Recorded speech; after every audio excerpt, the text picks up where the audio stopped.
Hello everyone, welcome to angel wings. ഇനി നമുക്ക് ആർക്കും ഈസി ആയിട്ട് ഉണ്ടാക്കാൻ പറ്റുന്ന ഒരു സ്വീറ്റ് ഐറ്റത്തിൻ്റെ റെസിപ്പി നോക്കാം, അതായത് മിൽക്ക് പേട. ഓക്കെ, അപ്പം വീഡിയോയിലേക്ക് പോകുന്നതിന് മുമ്പ് എല്ലാവരും ചാനലൊന്ന് സബ്സ്ക്രൈബ് ചെയ്യുകയും ആ ബെല്ലൈക്കൺ ക്ലിക്ക് ചെയ്ത് നമ്മുടെ വീഡിയോസ് ഒന്ന് ലൈക്ക് ചെയ്യുകയും ചെയ്യണേ. അപ്പോൾ ഇതിനായിട്ട് നമുക്ക് വേണ്ടത് 1/2 കപ്പ് പാല്, 1 കപ്പ് പാൽപ്പൊടി, കുറച്ച് ബട്ടർ ആൻഡ് 1/2 കപ്പ് പഞ്ചസാര. അപ്പോൾ ആദ്യം നമ്മളൊരു പാനിലേക്ക് ഈ ബട്ടർ ചൂടാക്കണം. ബട്ടർ നല്ലോണം മെൽറ്റ് ചെയ്യണം. പിന്നെ ആദ്യമേ തന്നെ ഒരു കാര്യം പറയാം, സ്വന്തമായിട്ട് പാൽപ്പൊടിയൊക്കെ വാങ്ങിച്ച് വെക്കുന്നവർ ഈ റെസിപ്പി ട്രൈ ചെയ്യുന്നതായിരിക്കും നല്ലത്. അല്ലാതെ കൊച്ചു കുട്ടികളൊക്കെ എടുത്ത് ചെയ്താൽ ചിലപ്പോൾ അമ്മമാരിൽ നിന്ന് അടി കിട്ടാനുള്ള ചാൻസ് ഉണ്ട്. കാരണം 1 കപ്പ് പാൽപ്പൊടിയാണേ.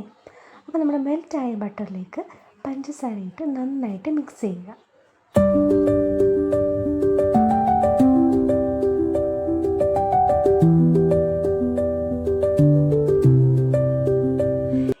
സമയത്ത് നമ്മൾ എടുത്തു വെച്ചിരിക്കുന്ന 1/2 കപ്പ് പാല് ഇതിലേക്ക് ഒഴിച്ചു കൊടുക്കാം. ഈ പഞ്ചസാര അങ്ങനെ കിടന്ന് ഉരുകുകയോ അല്ലെങ്കിൽ കാരമലൈസ് ചെയ്യേണ്ട ആവശ്യമൊന്നുമില്ല, കാരണം നമ്മൾ മിൽക്ക് പേടയല്ലേ ഉണ്ടാക്കാൻ പോകുന്നത്. അപ്പോൾ ഈ പാല് കിടന്ന് തന്നെ ആ പഞ്ചസാര നല്ല രീതിയിൽ അലിഞ്ഞു വരും. അപ്പോൾ അതുവരെ നമ്മൾ നല്ല രീതിയിൽ ഇത് മിക്സ് ചെയ്ത് കൊടുക്കുക.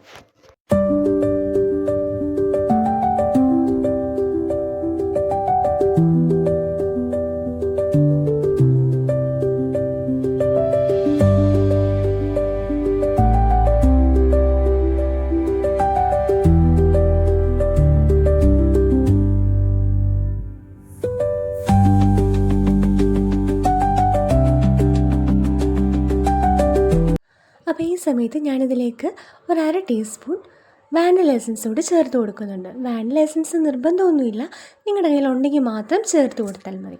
വാനില എസൻസ് ചേർക്കുമ്പോൾ ഒരു പ്രത്യേക ഫ്ലേവറും ഒരു മണമൊക്കെ കിട്ടും, അതിനു വേണ്ടിയാണ് ഞാനിവിടെ ചേർത്ത് കൊടുത്തിരിക്കുന്നത്.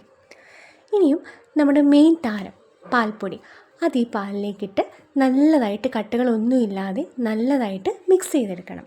നമ്മുടെ മിൽക്ക് പേട ഉണ്ടാക്കുന്നതിന് ആകെയുള്ള ഒരു ജോലി എന്ന് പറയുന്നത് ഈ ഒരു മിക്സിങ്ങാണ്. നമ്മൾ ഹൽവയ്ക്കൊക്കെ മിക്സ് ചെയ്യത്തില്ലേ, അതുപോലൊന്നും ഇല്ല കേട്ടോ. ജസ്റ്റ് ഇതൊന്ന് കുറുകി വരണം, അത്രേ ഉള്ളൂ.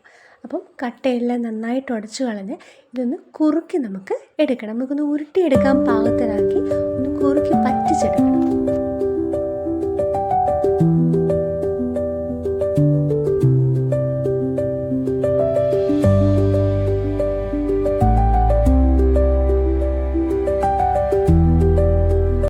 മിക്സ് ഇവിടെ നല്ല രീതിയിൽ കുറുകി വന്നിട്ടുണ്ട്. ഇത് ഈ പരുവത്തിലാക്കി കുറുക്കി നമുക്ക് കിട്ടണം. ഇനി ഇത് ഫ്ലെയിം ഓഫ് ചെയ്ത് ഇത് കുറച്ച് നാറാൻ വെച്ചിട്ട് കയ്യിലൽപ്പം ബട്ടർ പുരട്ടി ചെറിയ ഉരുളകളാക്കി നമുക്ക് ഷേപ്പ് ചെയ്തെടുക്കാം. അപ്പം നമ്മളെടുത്ത ഇൻഗ്രീഡിയൻസ് വെച്ച് ഒരു 16-17 മിൽക്ക് പേട വരെ നമുക്ക് തയ്യാറാക്കി എടുക്കാനായിട്ട് പറ്റും. ഈ ഒന്ന് ഉരുട്ടിയെടുത്തതിന് ശേഷം ഇതുപോലെ ജസ്റ്റ് ഒന്ന് പ്രസ് ചെയ്ത് കൊടുത്താൽ നല്ലതായിരിക്കും. നിങ്ങൾക്ക് ഇഷ്ടമുള്ള ഷേപ്പിൽ നമുക്കിത് ആക്കിയെടുക്കാം. ഇന്ന ഷേപ്പൊന്നും ഇല്ല കേട്ടോ. അപ്പോൾ നമ്മുടെ ഈസി ടേസ്റ്റി മിൽക്ക് പേട ഇവിടെ റെഡി ആയി കഴിഞ്ഞു. എല്ലാവർക്കും ഇഷ്ടപ്പെട്ടെന്ന് കരുതുന്നു. നെക്സ്റ്റ് വീഡിയോയിൽ കാണുന്നതിന് വരെ ബൈ.